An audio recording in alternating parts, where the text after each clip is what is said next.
Hey everyone. So today I have another family member. I have my cousin Amanda with me. When I started college, I wanted my major to be political science. Socioeconomic issues have always been a concern of mine. And so I remember being little and watching President Clinton's impeachment trial, him get reelected in 96. And all of those things were just really intriguing to me at the time. It affects everything that we do, right? It governs all aspects of our lives, whether we recognize it or not.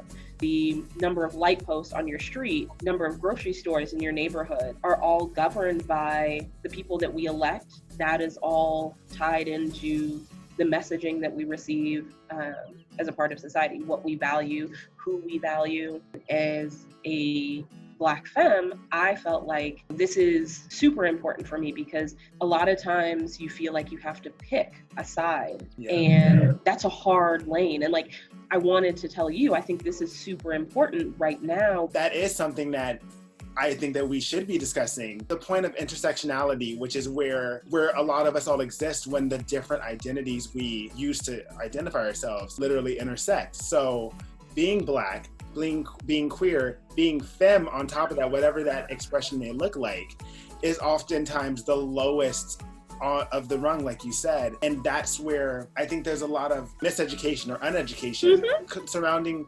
us as a Black group that just don't get the same amount of attention. It's always important for us to celebrate us. This is the most radical expression of love that we can have for ourselves, is stepping outside and saying, we're not just this linear, singular picture. You taught us to hate ourselves in so many ways, but we're not doing that. Who is the you you're referring to? Society as a whole. I mean, I think we all buy into it to a certain degree. I mean, I know in certain ways I've had to unlearn my own privilege on certain things. I think it's something that continues to be passed down.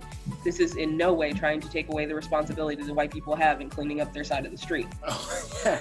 But let's also take the time to do the work on ourselves. What I see is that there's a tension in seeing their own privilege and knowing that they have benefited from something that they didn't realize, and it almost feels like they're being blamed for it. And I think that it's very important to say, in general groups, no one is being blamed for their privilege. Acknowledging your privilege, it doesn't even place the blame on you. It's just like, it is what it is. It's an acknowledgement of where you stand and the work that you have to do. We need to start understanding that it is work. Give people time to get there, but people also need to demonstrate that they are working on getting there. Well, thank you so much, Amanda. I don't know about you, but I really enjoyed the hell out of this conversation. So I am on Instagram at AEB1724.